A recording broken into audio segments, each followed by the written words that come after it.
to eat. These aren't Democrats or Republicans, they're Americans, and they're suffering.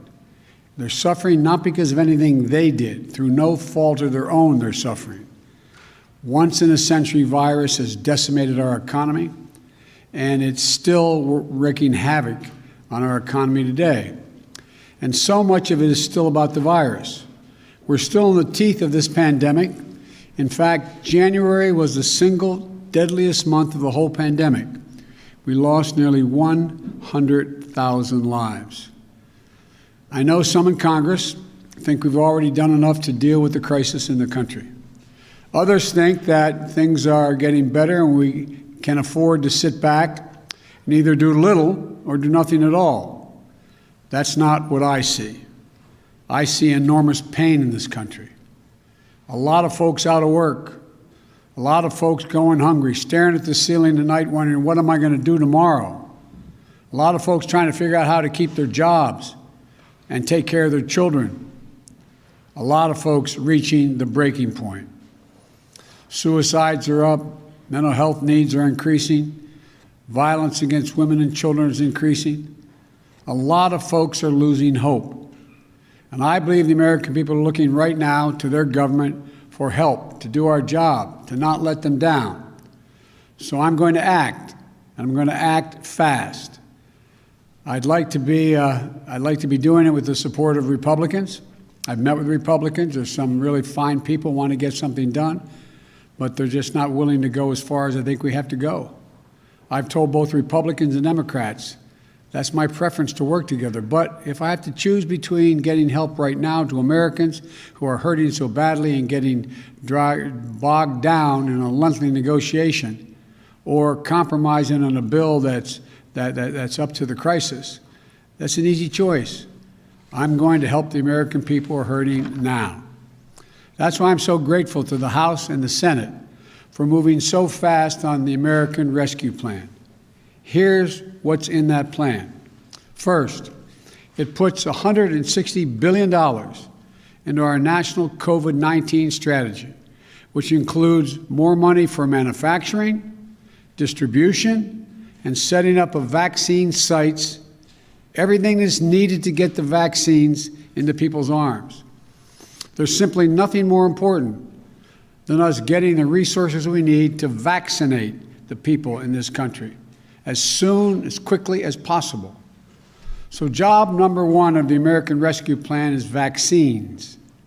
Vaccines. The second, the American Rescue Plan is going to keep the commitment of $2,000, $600 has already gone out, $1,400 checks to people who need it. This is money directly in people's pockets. They need it. We need to target that money, so folks making $300,000 don't get any windfall. But if you're a family that's a wage earner, each of the parents, one making 30 grand, one making 40 or 50, maybe that's a little more than, well, yeah, they need the money, and they're going to get it. And here's what I won't do. I'm not cutting the size of the checks. They're going to be $1,400, period. That's what the American people were promised. Very quickly, here's the rest of my plan. It has money for food and nutrition so that folks don't go hungry. I think our Republican friends are going to support that. It extends unemployment insurance, which is going to run out on March 13th of this year to the end of September of this year, because we're still going to have high unemployment. It helps small businesses, thousands of whom have had to go out of business. It has money to help folks pay their health insurance. It has rental assistance to keep people in their homes rather than being thrown out on the street. It's got money to help us open our schools safely. It has money for child care, for paid leave. It gets needed resources of state and local governments to prevent layoffs of essential personnel, firefighters, nurses, folks who are school teachers, sanitation workers. It raises the minimum wage. It's big and it's bold, and it's a real answer to the crisis we're in. That's one more thing, and I want to say it very clearly on this, be very clear on this point. It's better economics. It not only addresses the immediate crisis we're in, it's better for the long-term economic health of our nation and our competitiveness. My plan creates more jobs, creates more economic growth, and does more to make us competitive with the rest of the world than any other plan. Don't take my word for it. Just look at what leading economists across the nation have said and in the world and across the ocean have said. Wall Street investment firm Moody's says, if we pass the American Rescue Plan, it will lead to 4 million more jobs than otherwise would be created. The nonpartisan Brookings Institution has looked at the American Rescue Plan and said the GDP will reach pre-pandemic projections by 2021, meaning we'll have recovered by end of 2021.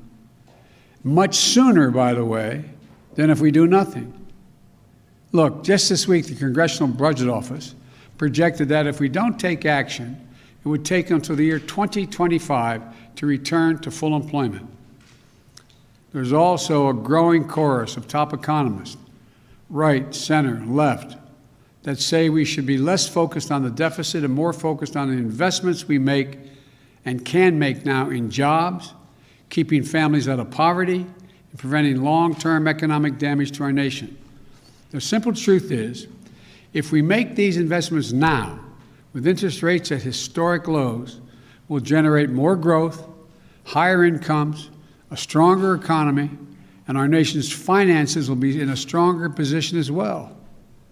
And the payoff won't just be in jobs, but in our global competitiveness as well, because we'll be regaining our economic strength faster. So, the way I see it, the biggest risk is not going too big if we go too small. We've been here before. When this nation hit the Great Recession that Barack and I inherited in 2009, I was asked to lead the effort on the Economic Recovery Act to get it passed. It was a big recovery package, roughly $800 billion. I did everything I could to get it passed, including getting 3 Republicans to change their votes and vote for it. But it wasn't enough. It wasn't quite big enough.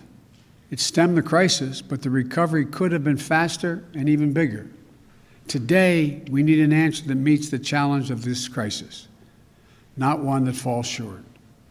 And that's the issue facing the country right now. What Republicans have proposed is either to do nothing or not enough. All of a sudden, many of them have rediscovered fiscal restraint and the concern for the deficits. But don't kid yourself. This approach will come with a cost. More pain for more people for longer than it has to be. Secretary Yellen talks about the scarring effect that comes with prolonged economic pain. We see that scarring effect in economic data, but more important, we can see it in the lives of people living with long-term unemployment, living in hunger, at wit's end over how to keep their jobs, take care of their kids. And then she talks about the need to alleviate long-term suffering in the economy. We can do that. We don't have to wait until 2025 to get back to full employment, which will be the case if we don't do this. Again, independent analysis from places like Moody's on Wall Street, Brookings Institution, the American Rescue Plan could achieve that by the beginning, full employment by the beginning of next year. So to me, this is what this moment comes down to. Are we going to pass a big enough package to vaccinate people, to get people back to work, to alleviate the suffering in this country this year? That's what I want to do. Or are we going to say to millions of Americans who are out of work, many of whom have been out of work for 6 months or longer, who've been scarred by this economic and public health crisis, don't worry, hang on, things are going to get better. We're going to go smaller, so it's just going to take us a lot longer, like until 2025. That's the Republican answer right now. I can't in good conscience do that. Too many people in the nation have already suffered for too long through this pandemic and economic crisis. And telling them we don't have the money to alleviate their suffering, to get to full employment sooner, to vaccinate America after $8 trillion in deficit spending over the past 4 years, much of it having gone to the wealthiest people in the country, is neither true nor necessary.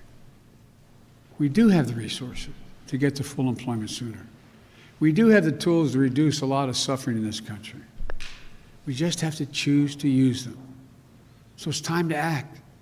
We can reduce suffering in this country. We can put people back to work. We can gain control of this virus. That's what the American Rescue Plan does. And that's what I'm determined to do. And that's what I hope we're going to be able to do in the near term. So may God bless you all. May God protect our troops. And I truly believe real help is on the way. Thank you all so very much. Thank you. Mr. President, how could you better target who gets